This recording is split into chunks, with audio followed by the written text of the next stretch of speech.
Story time audio ബുക്സിലേക്ക് എല്ലാവർക്കും സ്വാഗതം. അജയ് ഘോഷിൻ്റെ നിലാവ് മാത്രമല്ല. കോളേജിൽ നിന്ന് ചെന്ന് കയറിയതും ശാരദാമ്മ ഗാദിയോട് പറഞ്ഞു, രേഖ വന്നിരുന്നു. വേറിട്ട സസ്യം ഉയർക്കും പോലെ ഗാഥ ആകാംക്ഷയോടെ അമ്മയുടെ മുഖത്തേക്ക് നോക്കി. എപ്പോ? കുറച്ച് മുമ്പെയാ. ഗാഥ ഞെട്ടി. തിരിച്ച് കൊച്ചിക്ക് പോയോ അവൾ? കൊച്ചിക്കല്ലടി, അവളുടെ വീട്ടിലേക്ക്. ഇറയത്തേക്ക് വെച്ച കാൽ പെട്ടെന്ന് പിൻവലിച്ച് ഗാഥ തിരിച്ചു നടന്നതും ശാരദാമ്മ ചോദിച്ചു, നീ ഇതെങ്ങോട്ടാ പെണ്ണേ? അവൾ മറ്റന്നാളെ തിരിച്ചു പോകുന്നുള്ളൂ. ഗാഥ അതൊന്നും കേട്ടില്ല.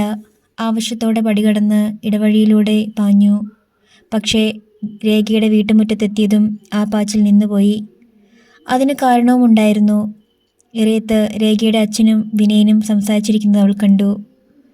ആ കൂട്ടുകാരി എത്തിയല്ലോ, കേറിവാടോ. രേഖയുടെ അച്ഛൻ ഗാദിയെ നോക്കി പറഞ്ഞു. വിനയൻ്റെ കണ്ണുകൾ തൻ്റെ മേൽ വീഴുന്നത് ഗാദി അറിഞ്ഞു. ആ അറിവിൽ അവൾ ചൂളി. മനസ്സിലാക്കിയുണ്ടാവില്ലേ തന്നെപ്പറ്റിയെല്ലാം? ആ പ്രത്യേക ചിരിയുടെ അർത്ഥം അതല്ലേ? ഒന്നും പറയില്ലെന്ന് വാക്കു തന്നിരുന്നു രേഖ. എങ്കിലും ചിലപ്പോൾ. ഹലോ, ഓർമ്മിക്കുന്നോ എന്നെ? ഇറയത്തേക്ക് ഗാഥ കയറിയതും വിനയൻ ചോദിച്ചു. അവൾ ഒന്നും പറഞ്ഞില്ല. അടുത്ത ചോദ്യം എന്തെങ്കിലും വരും മുമ്പ് രേഖയുടെ മുറിയിലേക്ക് അവൾ മറഞ്ഞു. മുറിയിൽ രേഖ മാത്രം ഉണ്ടായിരിക്കണേ എന്ന പ്രാർത്ഥന ഫലിച്ചില്ല. അവിടെ രണ്ട് ചേച്ചിമാരുടെ നടുവിലായിരുന്നു രേഖ. ഗാഥയെ കണ്ടതും ചാടി എണീറ്റ് അടുത്തു വന്നവൾ രണ്ട് കൈകളും കവർന്നെടുത്തു. ഞാൻ ദേ ഇപ്പോൾ പോന്നേ ഉള്ളൂ നിന്റെ വീട്ടിൽ നിന്ന്. എന്താ നീ ലേറ്റായേ? ബസ് ബ്രേക്ക് ഡൗൺ ആയി. പിന്നെ വേറൊരു ബസ്സിന്. ഗാഥ വല്ലാണ്ട് ക്ഷീണിച്ചു പോയല്ലോ. എന്തു പറ്റി? രേഖയുടെ മൂത്ത ചേച്ചി അവളുടെ കൈത്തണ്ടയിൽ പിടിച്ചു ചോദിച്ചു. സ്ലിം ആകാനുള്ള പരിപാടിയായിരിക്കും അല്ലേ? ഇളയ ചേച്ചി ചിരിച്ചുകൊണ്ട് കാരണം കണ്ടെത്തി. ഗാഥ ഒന്നും പറഞ്ഞില്ല. വരേണ്ടിയിരുന്നില്ലെന്ന് തോന്നി. അവളുടെ മുഖം വിളർന്നത് ശ്രദ്ധിച്ച രേഖ അവളെയും കൂട്ടി പുറത്തേക്ക് കടന്ന് വീട്ടുമുറ്റത്തിറങ്ങി. പക്ഷേ അവിടെയും അവർക്ക് തനിച്ചാകാനായില്ല. തൊഴുത്തിലേക്ക് പശുക്കളെ കയറ്റിക്കൊണ്ടിരുന്ന ജോലിക്കാരിക്ക് നിർദ്ദേശങ്ങൾ നൽകിക്കൊണ്ട് രേഖയുടെ അമ്മ പിൻമുറ്റത്ത് നിന്നിരുന്നു. ഗാഥയെ കണ്ടതും അമ്മ ചോദിച്ചു, ഹോ, ഇപ്പോഴാ ഗാഥയ്ക്കൊരു ജീവൻ വെച്ചേ അല്ലേ? ഗാഥ ചിരിക്കാൻ ശ്രമിച്ചു. കേട്ടോ മോളെ, നീ ഇങ്ങ് പോയതോടെ ശരിക്കും ചിറകൊടിഞ്ഞ പോലായി. ഈ കുട്ടിയുടെ കൂട്ടുകാരൊന്നും ഇല്ലല്ലോ. മോള് ചായ കുടിച്ചോ? ഇല്ലമ്മേ. എന്നാ അകത്തേക്ക് വാ, ചൂടോടെ നല്ല പുട്ടും കടലയും തിന്നാം. വാ. പിന്നെ മതിയമ്മേ. ഓ, ഇനി എന്തിനാ എൻ്റെ പുട്ടും കടലല്ലേ? കൂട്ടുകാരിയെ കിട്ടിയില്ലേ? ചിരിച്ചുകൊണ്ട് രേഖയുടെ അമ്മ അടുക്കളയിലേക്ക് കയറിപ്പോയി. ഒരുപാട് കാര്യങ്ങൾ ചോദിക്കാനും ഒരുപാട് കാര്യങ്ങൾ പറയാനുമാണ് ഗാഥ ഓടിയെത്തിയത്. അത്രയും തന്നെ പറയാനും ചോദിക്കാനുമുണ്ട് രേഖയ്ക്ക്. പക്ഷേ അന്തരീക്ഷം ശരിയല്ല. മറ്റാരും എത്തി നോക്കാത്ത, മറ്റാരും അലോസരപ്പെടുത്താത്ത ഒരു ലോകം, സ്വന്തം ലോകം. അതാണ് അവർക്ക് വേണ്ടത്. അത് മറ്റെങ്ങോ ആണ്. ഞാൻ പോവാണ് രേഖേ. ഗാഥ മങ്ങിപ്പോയ മുഖത്തോടെ പറഞ്ഞു. നിൽക്ക്, എനിക്ക് സംസാരിക്കാനുണ്ട്. ഇവിടെ എന്തു സംസാരിക്കാനാണ്? ഞാൻ പോട്ടെ. നാളെ നമുക്ക് പുറത്തു പോകാം. നിന്റെ വിനയേട്ടൻ ഇന്ന് രാത്രി തന്നെ മടങ്ങിപ്പോകും. വാരികയുടെ ഏതോ സ്പെഷ്യൽ പതിപ്പിൻ്റെ തിരക്ക് പിടിച്ച ജോലിയില്ല. ആൾ എൻ്റെ നിർബന്ധം കൊണ്ട് കൂടെ വന്നേയുള്ളൂ. നാളെ നമ്മൾ സിറ്റിയിലേക്ക് പോകുന്നു. ഏതെങ്കിലും റെസ്റ്റോറൻറ്റിലിരുന്ന് എന്തെങ്കിലും ജ്യൂസ് കഴിച്ചുകൊണ്ട് രണ്ടാൾക്കും മടുക്കും വരെ വർത്താനം പറയുന്നു. സമ്മതം? ഗാഥ ചിരിച്ചുകൊണ്ട് തലയാട്ടി. പിറ്റേന്ന് കോളേജ് റോഡിലെ ആ കോഫി ഷോപ്പിൽ അവർ പലപ്പോഴും കയറിയിട്ടുണ്ട്. നല്ല സർവീസ്, നല്ല ഭക്ഷണം. നേരെ എതിരെയുള്ള പോഷ് റെസ്റ്റോറൻറ്റ് മാതിരിയല്ല. ഇണക്കുരുവികളുടെ ശല്യം കുറവ്. ക്ലാസ് കട്ട് ചെയ്യുന്ന റോമിയോ ജൂലിയറ്റുമാർ ഇവിടെ വരില്ല. അപ്പുറത്തേ കയറൂ. രേഖ പോയ ശേഷം ഇന്നാദ്യമാണ് ഗാഥ ഇവിടെ എത്തുന്നത്. ഗാഥ ഓർത്തു. 2 വെജ് സാൻഡ്വിച്ച് ഓർഡർ ചെയ്തിട്ട് രേഖ ഗാഥയുടെ കൈവെള്ളയിൽ തലോടിക്കൊണ്ട് പറഞ്ഞു, സുരന്തേച്ചി പറഞ്ഞത് ആവർത്തിക്കുകയാണെന്ന് തോന്നരുത്. നീ ക്ഷീണിച്ചിട്ടുണ്ട് ഗാഥേ. എനിക്കറിയാം. കണ്ണാടിയിൽ ഞാൻ എന്നെ കാണാറുണ്ട്. അവസാനിച്ചില്ലേ ആ ടെൻഷൻ? ഗാഥ നിശബ്ദമായി. കുറ്റബോധത്തോടെ രേഖ ചോദിച്ചു, ദൈവമേ, ഞാൻ നിന്നെ നോവിച്ചോ? എല്ലാം അറിയുന്ന ഞാൻ. എന്നോട് ക്ഷമിക്കില്ലേ നീ? നീ വിചാരിക്കും പോലെ ആ പഴയ സംഭവം അത്രയ്ക്കൊന്നും ഇപ്പോഴെന്നെ ശല്യപ്പെടുത്തുന്നില്ല, ഗാഥ പറഞ്ഞു. പക്ഷേ എൻ്റെ വീട്, അതെന്നെ വല്ലാതെ ശ്വാസം മുട്ടിക്കുന്നു. അച്ഛനും അമ്മയ്ക്കും എന്നോടും എനിക്ക് അവരോടും ആ പഴയ ഫ്രീഡം ഇല്ലിപ്പോൾ. അങ്ങനെയൊരു ജീവിതം നീ സങ്കല്പിച്ചു നോക്കൂ. അരവിന്ദനങ്കിൾ എന്നെ റിജക്റ്റ് ചെയ്തത്, വിവേകിനെ നഷ്ടപ്പെട്ടത് അച്ഛന് വലിയ ഷോക്കായി. അതോടെ എൻ്റെ തെറ്റ് പൊറുക്കാനാവാത്തതായി. ഇപ്പോഴും ഞാൻ അവരുടെ മകൾ തന്നെ. ആ വീട്ടിൽ താമസിക്കുന്നുണ്ട്. പക്ഷേ കുറ്റവാളിയെ ശിക്ഷിക്കാതെ ശിക്ഷിച്ച് ഒപ്പം താമസിച്ചിരിക്കുന്നത് പോലെയാണത്. എനിക്ക് തോന്നുന്നത് ഇതെല്ലാം നിന്റെ ഭാവനയാണെന്നാണ്, രേഖ സാന്ത്വന സ്വരത്തിൽ പറഞ്ഞു. മക്കൾക്ക് തെറ്റുപറ്റിയാൽ ഏത് മാതാപിതാക്കളും ക്ഷമിക്കും. ഒന്ന് കെട്ടിപ്പിടിച്ച് കരഞ്ഞാൽ തീരാവുന്നതല്ലേ ഉള്ളൂ എത്ര വലിയ പിണക്കവും. എനിക്കറിയില്ല, അതിനും വേണ്ട ഒരു സ്വാതന്ത്ര്യം, ആത്മവിശ്വാസം. എനിക്കിപ്പോൾ അതില്ല രേഖയെ. കുറച്ച് നിമിഷങ്ങൾ രണ്ടുപേരും നിശബ്ദരായിരുന്നു. രേഖയാണ് പിന്നെ മിണ്ടിയത്. ഗാദേ, ഞാനിനി പറയുന്നത് നീ അനുസരിക്കണം. മറ്റന്നാൾ നമ്മൾ ഒന്നിച്ച് തിരിച്ചു പോകുന്നു. ഗാഥ ചിരിച്ചു. ചിരിക്കാനല്ല പറഞ്ഞത് വിനിയേട്ടൻ, ഞാൻ നേരത്തെ പറഞ്ഞു കഴിഞ്ഞു. ആൾ സമ്മതിക്കുകയും ചെയ്തു. ഞാൻ വന്നിട്ട് പുതിയ അന്തരീക്ഷത്തിൽ പഴയതൊന്നും ഓർക്കാതെ നീ ഞങ്ങളോടൊന്നിച്ച് എത്ര ദിവസം? നിനക്കിഷ്ടമുള്ള അത്രയും നാൾ. അത് കഴിഞ്ഞ് വീണ്ടും ഇവിടേക്ക്. മൂഷികശ്രീയുടെ സ്ഥിരം കഥ. നിന്റെ മനസ്സെനിക്കറിയാം രേഖേ, എന്നോടുള്ള സ്നേഹവും. പക്ഷേ അതുകൊണ്ട് എൻ്റെ പ്രശ്നത്തിന് മാറ്റമുണ്ടാവില്ല. അതിന് ഞാൻ ഇവിടുന്ന് മാറണം. സ്വന്തം കാലിലേക്ക്. താമസമുണ്ടാവില്ല. എഴുതിയ ടെസ്റ്റുകളിൽ 2-3 എണ്ണമെങ്കിലും എനിക്ക് നല്ല ഹോപ്പുണ്ട്. ബാങ്കിൻ്റെ ഇൻ്റർവ്യൂ ഒന്ന് കഴിഞ്ഞു. 2 എണ്ണം വരുന്നുണ്ട്. എൻ്റെ ജീവിതത്തിലേക്കുള്ള വാഹനം വരാറായി രേഖേ. നീ നന്നായി പ്രാർത്ഥിക്കണം. രേഖ കൂട്ടുകാരിയുടെ കണ്ണുകളിലേക്ക് നോക്കി. അവിടെ തികഞ്ഞ ശുഭാപ്തി വിശ്വാസത്തിൻ്റെ തിളക്കം അവൾ കണ്ടു. അപ്പോൾ വലത്തേ അറ്റത്തെ കോർണറിൽ നിന്നും ഒരു യുവാവ് മെല്ലെ എഴുന്നേറ്റു. കുറച്ചു നേരമായി അയാളുടെ നോട്ടം ഗാഥയിലായിരുന്നു. കൗണ്ടറിലേക്ക് പോകും വഴി അയാൾ അവരുടെ മേശയ്ക്ക് മുമ്പിലെത്തി. ഇരു കൈകളും മേശയുടെ വക്കിൽ കുത്തിനിന്ന് ഗാഥയെ നോക്കി പുഞ്ചിരിച്ചുകൊണ്ട് അയാൾ ചോദിച്ചു, ഹോട്ടൽ നികുഞ്ചത്തിൽ വന്നിട്ടില്ലേ കുട്ടി? തീക്കനലിൽ ചവിട്ടിയേറ്റതുപോലെ പൊള്ളിപ്പോയി ഗാഥ. ആ കഥയെഴുത്തുകാരനെ കാണാൻ? ഗൗതം രാഘവനെ. പുറത്ത് കത്തി നിന്ന സൂര്യൻ കെട്ടുപോവുകയും ഇരുട്ടിൻ്റെ കടൽ ലോകത്തെ വിഴുങ്ങുകയും ചെയ്യുന്നത് ഗാഥ കണ്ടു. സാരമില്ല, ഞാനിതാരോടും പറയില്ല. മുഖം കണ്ടപ്പോൾ പെട്ടെന്നൊരു ഓർമ്മ വന്നു. അന്നെന്തിനാ കുട്ടി ഇറങ്ങി ഓടിയത്? കരഞ്ഞുകൊണ്ട്. അയാൾ എന്തെങ്കിലും അനാവശ്യം ചെയ്തോ? ദുർമരണപ്പെട്ടവൻ്റെ ശവം തൊട്ടുമുമ്പിൽ കണ്ടതുപോലെ ഗാഥ സ്തംഭിച്ചു. അപ്സെറ്റ് ആവണ്ട, ഞാൻ ആരോടും പറയില്ല. ഒരമർത്തിയ ചിരി ചിരിച്ച് ഇരുട്ടിലേക്ക് ഗാഥയെ വലിച്ചെറിഞ്ഞ് രമേശ് ഇറങ്ങിപ്പോയി. തൊട്ടടുത്തിരുന്ന് രേഖ വിളിച്ചത് ഗാഥ കേട്ടില്ല. രേഖ തൊട്ടറിഞ്ഞതില്ല. മാസങ്ങൾക്ക് ശേഷം ബീച്ച് റോഡിലെ വെളുത്ത കെട്ടിടം പാതാളത്തിൽ നിന്നെന്ന മാതിരി അവൾക്ക് മുമ്പിൽ പൊന്തി വന്നു.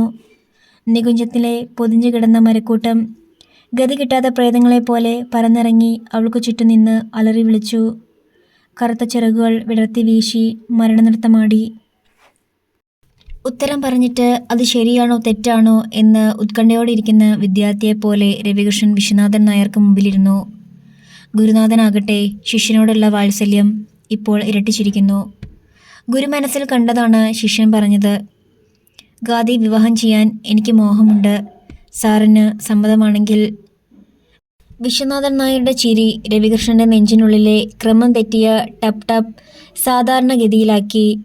ചായ നീട്ടിയ ശാരദാമ്മയുടെ പുഞ്ചിരിക്കുന്ന മുഖം കൂടി കണ്ടതോടെ മേഘങ്ങൾ നീങ്ങി, ആകാശം ശുദ്ധമായി.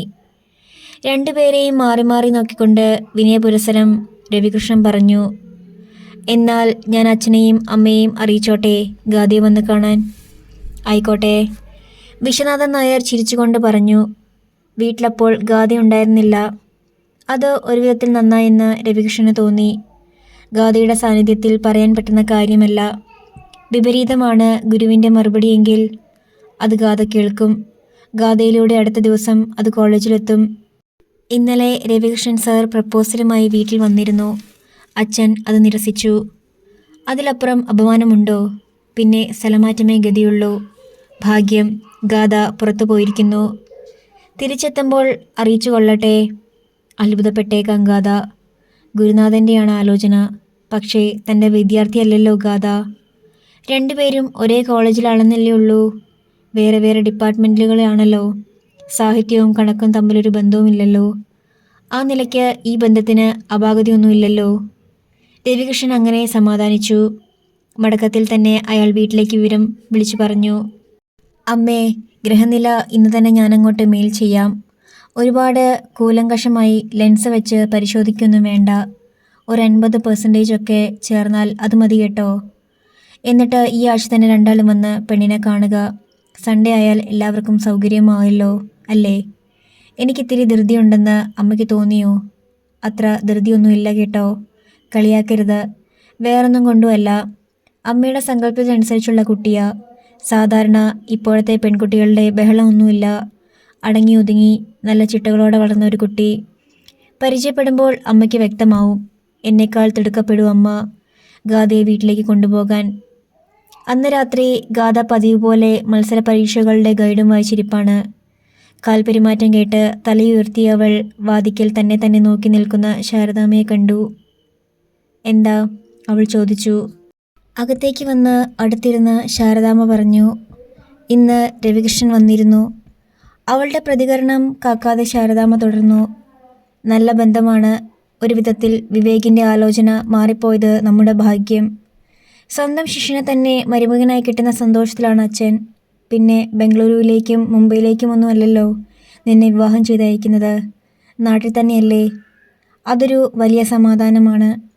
കഴിഞ്ഞതൊക്കെ കഴിഞ്ഞു. പക്ഷേ നിനക്ക് ദൈവാനുഗ്രഹമുണ്ടെന്ന് എനിക്ക് മനസ്സിലായി. അതാണ് രവികൃഷ്ണൻ ഇങ്ങോട്ട് സ്ഥലം മാറി വന്നത്.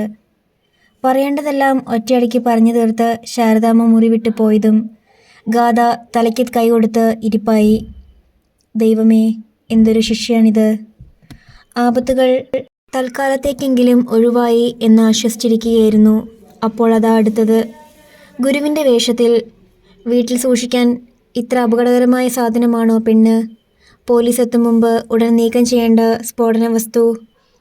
അപ്പോൾ തന്നെ ഇറങ്ങിച്ചെന്ന് അമ്മയെ വിളിച്ചു നിർത്തി ഇങ്ങനെ പറയണമെന്ന് ഗാഥയ്ക്ക് തോന്നി.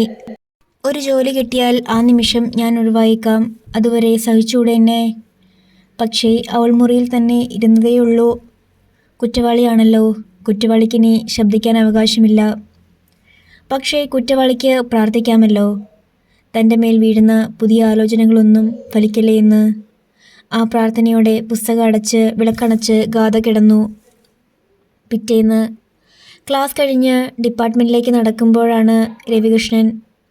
ലൈബ്രറിയിൽ നിന്ന് പുറത്തേക്കിറങ്ങിയ ഗാഥ അയാൾക്ക് മുമ്പിൽ പെട്ടുപോയി.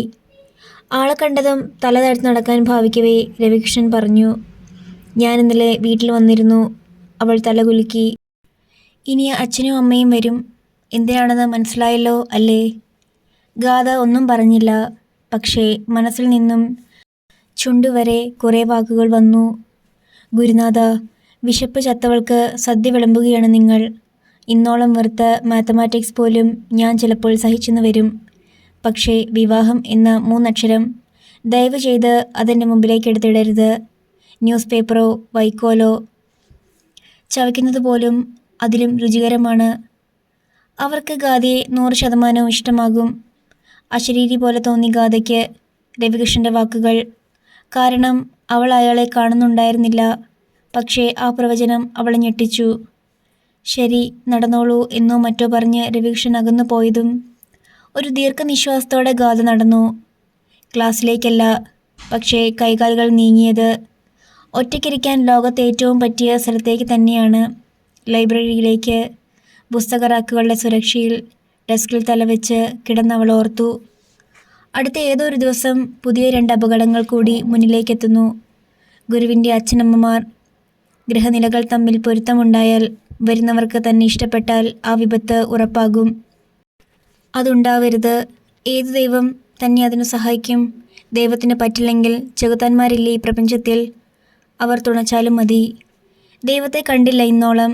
ചെകുത്താനെയും ആരായാലും ഈ പ്രതിസന്ധിയിൽ തുല്യം. അതുകൊണ്ട് നാളിതുവരെ കണ്ടിട്ടില്ലാത്ത ദൈവത്തെയും ചെകുത്താനെയും മനസ്സിൽ ധ്യാനിച്ച് ക്ലാസ് തീരുവോളം ഗാഥ ലൈബ്രറിയിൽ കണ്ണടച്ചു കിടന്നു. തിയേറ്ററിനരികിലെത്തുമ്പോൾ അറിഞ്ഞില്ല പുറത്ത് മഴ പെയ്യുകയാണെന്ന്. സിനിമ കഴിഞ്ഞ് പുറത്തേക്ക് വന്നപ്പോഴും മഴ ചാറുന്നു. രവികൃഷ്ണൻ തിയേറ്ററിൻ്റെ ലോബിയിൽ നിന്ന് നിരത്തിലേക്ക് നോക്കി. മഴ നേർക്കുന്നുണ്ട്. എന്നാലും ഇറങ്ങി നടന്ന് പാതി എത്തുമ്പോഴാകും പെട്ടെന്ന് ചതി പറ്റുക. എങ്ങനെയാണ് പലപ്പോഴും മഴ. 1 കിലോമീറ്ററുണ്ട് താമസിക്കുന്ന ലോഡ്ജിലേക്ക്. ഭാഗ്യപരീക്ഷണം വേണ്ട. ഓട്ടോയ്ക്കായി രവികൃഷ്ണൻ ഗേറ്റിലേക്ക് ഇറങ്ങാൻ തുനിഞ്ഞതും തോളിൽ ആരോ പിടിച്ചു. ലിഫ്റ്റ് വേണോ സാർ? തിരിഞ്ഞു നോക്കിയതും പല്ലുകടിച്ചുള്ള ചിരിയോടെ, കീഴ്ത്താടിയിലെ ചുഴിയോടെ രമേശ്. നീ ഉണ്ടായിരുന്നോ ഈ പടത്തിന്? രവികൃഷ്ണൻ അത്ഭുതത്തോടെ ചോദിച്ചു. ഇന്നൊരു ഓഫ് എടുത്തു. ഇനി നാളെ കാലത്ത് കയറിയാൽ മതി, രമേശ് തുടർന്നു. നികുഞ്ചത്തിലേക്കല്ല, താരതമ്യേന ബെറ്ററാണ് മെഫെയറിലെ റൂൾസ്. നികുഞ്ചത്തിൽ ഒറ്റ കുതിര വലിക്കുന്ന വണ്ടിയായിരുന്നില്ലേ? റിസപ്ഷനിസ്റ്റുകളായി 2 ആളുണ്ടെങ്കിലും ഫലത്തിൽ ഞാനൊരുത്തൻ മാത്രം. ചട്ടങ്ങളാണെങ്കിൽ കർശനം. 2 വർഷത്തെ അവിടുത്തെ ജോലിക്കിടയിൽ തിയേറ്ററിൽ പോയി ആകെ കണ്ടത് 5 സിനിമയാണ്. സിനിമാഭ്രാന്തനായ ഞാൻ ഇവിടെ വന്നിട്ട് 2ാമത്തെ മാസമാണ്. 3ാമത്തെ പടവും. വാ, ഞാൻ റൂമിലെത്തിക്കാം. രമേശിൻ്റെ പിന്നിലിരുന്ന് ബൈക്ക് യാത്ര ചെയ്യവേ പണ്ട് സൈക്കിളിൽ ഇതേപോലെ 2 സ്കൂൾ കുട്ടികൾ പോയിരുന്നത് രവികൃഷ്ണൻ്റെ ഓർമ്മയിലെത്തി. അന്ന് തനിക്ക് സൈക്കിൾ ചവിട്ടാൻ അറിയില്ല. പഠിപ്പിച്ചത് രമേശ് തന്നെ. ആ കൂട്ടുകെട്ടിൻ്റെ പേരിൽ അച്ഛൻ്റെ കയ്യിൽ നിന്ന് തല്ല് കിട്ടിയിട്ടുമുണ്ട്. അച്ഛന് വെറുപ്പായിരുന്നു രമേശിനെ. പഠിക്കാതെ ഉഴപ്പി നടക്കുന്നവനെ കൂട്ടുകാരനാക്കാൻ പാടില്ല. ലോഡ്ജിന് മുമ്പിൽ തന്നെ ഇറക്കി പോകാനൊരുങ്ങിയ രമേശിനെ രവികൃഷ്ണൻ മുറിയിലേക്ക് ക്ഷണിച്ചു. വാ, കഞ്ഞിയും ചെറുപയർ മെഴുക്കുവരട്ടിയുമുണ്ട്. എൻ്റെ സൃഷ്ടി, കഴിച്ചിട്ട് പോകാം. വേണ്ട, ഇനിയൊരിക്കലാവാം. മെഫയറിലെ ചപ്പാത്തിയും ചിക്കനും വിളിക്കുന്നു അല്ലേ? അതുകൊണ്ടല്ലടാ. അല്ലെങ്കിൽ വേണ്ട, ഒരു പാത്രം കഞ്ഞി കഴിച്ചേക്കാം. പേരിനെ രമേശ് കഴിച്ചുള്ളൂ. പക്ഷേ രവികൃഷ്ണൻ്റെ പാചകത്തെ അയാൾ വാനോളം പുകഴ്ത്തി. നിന്നെ കെട്ടുന്നവൾ ഭാഗ്യം ചെയ്തവളായിരിക്കും. അവളൊരു പനി വന്ന് കിടന്നുപോയാൽ പോലും അടുക്കളയിൽ അടുപ്പ് കേടില്ലല്ലോ. സൂപ്പർ ഷെഫല്ലേ ഭർത്താവ്. കഞ്ഞി വെച്ച് സ്പൂണിൽ കോരി കൊടുക്കില്ലേ നീ? രവികൃഷ്ണൻ ചിരിച്ചു. രവികൃഷ്ണൻ പറഞ്ഞു, ആഗ്രഹം കൊണ്ടല്ലടാ, ഗതികേട് കൊണ്ട് പഠിച്ചു പോയതാ പാചകം. കോഴിക്കോട്ടെ ബാച്ചിലർ ലൈഫിലൊരിക്കൽ ഫുഡ് പോയ്സണിങ് വന്നു. ഹോട്ടൽ ഭക്ഷണത്തിൻ്റെ ഗുണം. 2 ദിവസമാ കിടപ്പായി പോയത്. അങ്ങനെ അമ്മയിൽ നിന്ന് അത്യാവശ്യം കഞ്ഞിയും സാമ്പാറും പിന്നെ ഈ മെഴുക്ക് വരട്ടിയൊക്കെ വയ്ക്കാൻ പഠിച്ചു. അതുകൊണ്ട് ഹർത്താലായി ഹോട്ടൽ അടച്ചാലും പട്ടിണി കിടക്കേണ്ടി വരില്ല. നിനക്ക് പിന്നെ ആ ക്രൈസിസ് വരില്ലല്ലോ.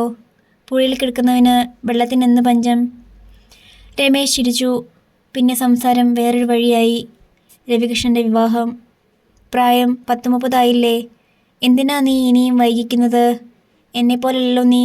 മാന്യമായ ജോലി, 1ാം തരം സാലറി, സോഷ്യൽ സ്റ്റാറ്റസ്. തറവാടികളായ പെമ്പിളേർ വരി നിൽക്കും നിന്നെ കെട്ടാൻ, ഉഗ്രൻ സ്ത്രീധനവുമായി. രവികൃഷ്ണൻ അതിനുത്തരം പറയാതെ കുനിഞ്ഞു നോക്കി ചിരിച്ചു. ഈ ചിരിയിൽ എന്തോ ഉണ്ടല്ലോ. കുടുങ്ങിയ ലക്ഷണം പോലെ. കുടുങ്ങിയ മോനെ? രമേശ് നിർബന്ധിച്ചപ്പോൾ രവികൃഷ്ണൻ ചെറിയൊരു സൂചന കൊടുത്തു. അയാളുടെ തുടയിലൊരടി കൊടുത്തിട്ട് രമേശ് ചോദിച്ചു, എടാ ഭയങ്കര, വിചാരിച്ച മാതിരിയല്ലല്ലോ നീ. സ്വന്തം തട്ടകത്തിൽ തന്നെ ഒപ്പിച്ചോ? അതും സ്വന്തം ഗുരുവിൻ്റെ മോളെ. ക്ലാസ് എടുത്ത് കൊച്ചിനെ കറക്കിയെടുത്തു അല്ലേ? എൻ്റെ സ്റ്റുഡൻ്റൊന്നും അല്ല. ആദ്യമായി ഞാൻ കാണുന്നത് തന്നെ ആ കുട്ടിയുടെ വീട്ടിൽ വെച്ചിട്ടാണ്, യാദൃശ്ചികമായി. കക്ഷി എങ്ങനെ, സുന്ദരിയാണോ? രവികൃഷ്ണൻ ചിരിച്ചു. നിന്റെ ഈ ചിരി കണ്ടാലറിയാം, സുന്ദരിയാ അല്ലേ? എന്നിട്ട് എവിടം വരെ എത്തി? ഫിക്സ് ചെയ്തോ? ഇല്ല, ഈ സൺഡേ അച്ഛനും അമ്മയും വരും പെണ്ണ് കാണാൻ. അതിനു മുമ്പ് എന്നെ ഒന്ന് കാണിക്കുമോ? ഫൈനൽ തീരുമാനമായിട്ട് പോരെ? ഓ, മനസ്സിലായി. ഹോട്ടലിലെ റിസപ്ഷനിസ്റ്റ് കോളേജ് അധ്യാപകനെ പെണ്ണിനെ കാണാനുള്ള യോഗ്യതയില്ലല്ലോ. ഞാനത് ഓർത്തില്ല. ശരി, ഗുഡ് നൈറ്റ്. പെട്ടെന്ന് എഴുന്നേറ്റ് പുറത്തേക്കിറങ്ങിയ രമേശിന് പിന്നാലെ ചെന്ന് പിടിച്ചു നിർത്തി രവികൃഷ്ണൻ പറഞ്ഞു, കോളേജ് അധ്യാപകന് കൊമ്പും തുമ്പിയൊന്നുമില്ല. ഒരു സാധാരണ മനുഷ്യജീവിയായ അവനും. നിനക്കൊഴിവുള്ളപ്പോൾ കോളേജിലേക്ക് വാ, കാണിച്ചു തരാം, പോരെ? നിർബന്ധമില്ല. എനിക്ക് നിർബന്ധമുണ്ടെങ്കിലോ? എങ്കിൽ വരാം. പെട്ടെന്ന് അത്ര നേരവും ഒരുങ്ങി നിന്ന മഴ വീണ്ടും പെയ്യാൻ തുടങ്ങി, ശക്തമായി തന്നെ. പക്ഷേ എത്ര തടഞ്ഞിട്ടും നിൽക്കാതെ ആ പെരുമഴയിലൂടെ ബൈക്ക് പായിച്ച് രമേശ് അപ്രത്യക്ഷനായി. സാഹസികനെന്നും സാഹസികൻ തന്നെ, രവികൃഷ്ണൻ ഓർത്തു. നിഴൽ പരന്ന തണുത്ത ഇടവഴികൾ, അനന്തമായ തണുത്ത തെങ്ങിൻ തോപ്പുകൾ. പൂഹോയ് എന്ന കൂക്കുവിളിയോടെ പടിക്കലെത്തുന്ന മീൻകാരൻ മൊയ്തു. തടാക തീരത്തുകൂടിയുള്ള ശിവക്ഷേത്രത്തിലേക്കുള്ള മൺപാത. അമ്പലത്തിനെ പൊതിഞ്ഞു നിൽക്കുന്ന ചെറിയ വനം. മരക്കൊമ്പുകളിലെ കുരങ്ങന്മാർ. പുലർച്ചെ കശുവണ്ടി ആപ്പീസിലേക്ക് തിരക്കിട്ട് പോകുന്ന പാവം സ്ത്രീകളുടെ പരമ്പര. ഇടതുപക്ഷ ചായ്വുള്ള വെയിറ്റിംഗ് ഷെഡിലെ ബസ് കാത്തുനിൽപ്പ്. നഗരം ഇതത്രയും രേഖയിൽ നിന്ന് എടുത്തു കളഞ്ഞു.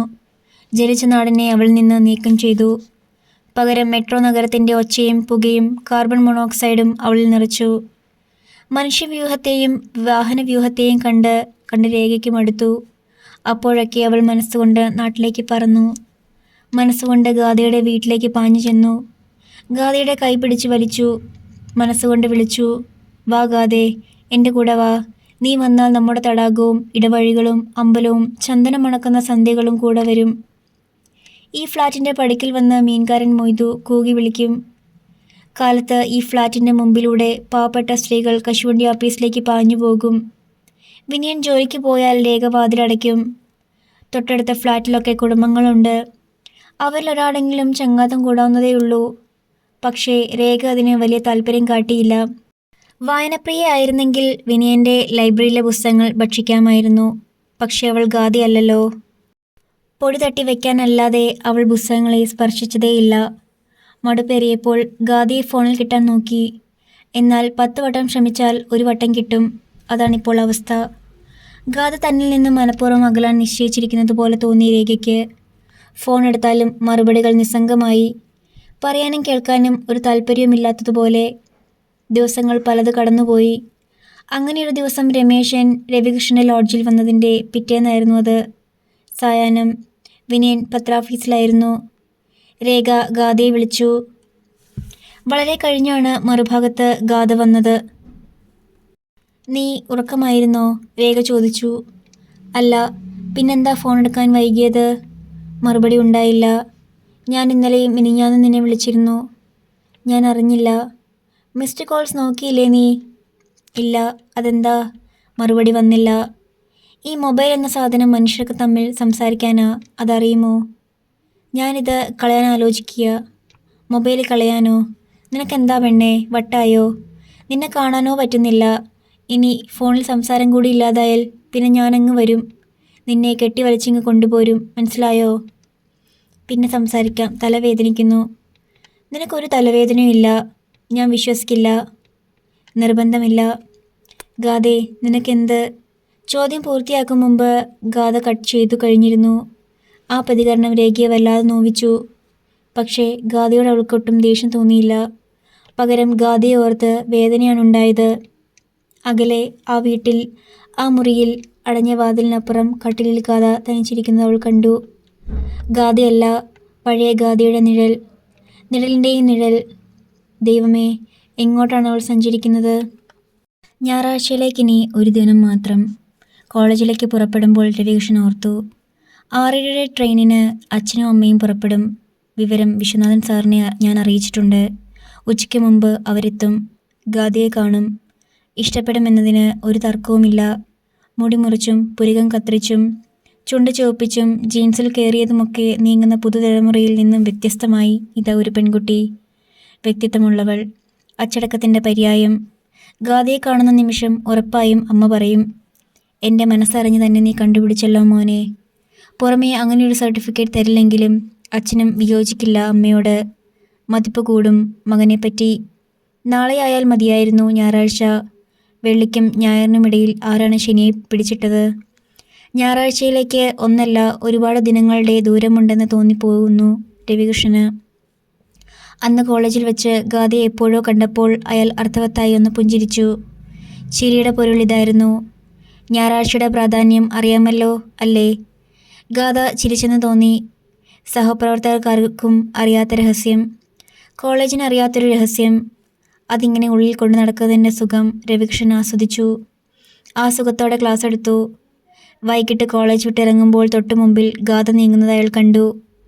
പതിവ് പോലെ ആൾക്കൂട്ടത്തിലാണെങ്കിലും ഒറ്റയ്ക്ക്, സ്വന്തം ലോകത്തിൽ. താൻ അധ്യാപകനായതിൽ ആ സന്ദർഭത്തിൽ രവികൃഷ്ണന് നൈരാശ്യം തോന്നി. വിദ്യാർത്ഥിയായിരുന്നെങ്കിൽ ഗാഥയോടൊപ്പം ചേർന്ന് നടന്ന് സംസാരിക്കാമായിരുന്നു. ഗാഥയോട് തമാശകൾ പറഞ്ഞ് ലോകത്തെ മറന്ന് പൊട്ടിച്ചിരിച്ച്. ആ നിമിഷം രവികൃഷ്ണന് ഒരു ലോകതത്വം തോന്നി. വിദ്യാർത്ഥികൾ വിദ്യാഭ്യാസ കാലത്ത് നിർബന്ധമായും പ്രേമിച്ചിരിക്കണം. നാളെയാകാം എന്ന് വെച്ചാൽ തീർന്നു. നിരാശപ്പെടേണ്ടി വരും. തന്നെപ്പോലെ. ബസ് സ്റ്റോപ്പിലെത്തിയതും ഗാഥ നിന്നു. ഇനി എന്തു ചെയ്യും? രവികൃഷ്ണൻ കുഴങ്ങി. ലോഡ്ജിലേക്ക് നീങ്ങാൻ കാലുകൾ മടിക്കുന്നെന്ന് അയാൾ അറിഞ്ഞു. ദൈവമേ, താൻ വിദ്യാർത്ഥിയാവുകയാണോ, കാമുകനാവുകയാണോ? പക്ഷേ ഇവിടെ ഇങ്ങനെ നിൽക്കുന്നത് ശരിയല്ല, മാന്യമല്ല. അധ്യാപകനായിപ്പോയി. രവികൃഷ്ണൻ അപ്പോഴാണ് തൊട്ടു പിന്നാലെ ബോർഡിലേക്ക് നോക്കിയത്. Coffee house. പിന്നെ ഒന്നും ആലോചിക്കാൻ നിൽക്കാതെ അയാൾ അങ്ങോട്ട് കയറി. കണ്ണാടി വരിയിലൂടെ ഗാദയെ കാണാൻ പാകത്തിൽ ഒരു സീറ്റ് കണ്ടെത്തിയിരുന്നു. മനസ്സിൽ വിദ്യാർത്ഥിയെപ്പോലെ പ്രാർത്ഥിച്ചു, ഉടനെ എങ്ങും ഗാദയുടെ ബസ് വരരുതേ. അടുത്തു നിൽക്കുന്ന പെൺകുട്ടികൾ അത്രയും കലപില കൂട്ടുന്നു, വെറുതെ പൊട്ടിച്ചിരിക്കുന്നു. ആൺകുട്ടികളെ ഹെഡ്സ് ചെയ്ത് സംസാരിക്കുന്നു. ചിലർ ആൺകുട്ടികളുടെ പോക്കറ്റിലേക്ക് കൈയിട്ട് കാശെടുക്കുന്നു. ഗാദ മാത്രം ആ വക കോപ്രായങ്ങളിലൊന്നും കാണിക്കാതെ ചേമ്പിലയിലെ ജലബിന്ദു പോലെ നിൽക്കുന്നു. അപ്പോൾ തൊട്ടു പിന്നിൽ നിന്ന് ഒരു ചോദ്യം അയാളുടെ കാതിൽ വന്ന് കൊത്തി. ചായ കുടിക്കാനെന്ന വ്യാജേന ഇതാ പരിപാടിയല്ലേ? രവികൃഷ്ണൻ ഞെട്ടിപ്പോയി. രമേശാണ് ചോദിച്ചത്. വിളറിയ മുഖം ഒളിക്കാനാവാതെ രവികൃഷ്ണൻ ചങ്ങാതിയെ നോക്കി ചിരിച്ചു. പൊടുന്നനെ രമേശ് എഴുന്നേറ്റ് അയാളുടെ തൊട്ടടുത്ത് വന്നിരുന്നു. അടുത്ത അധ്യായം നാളെ.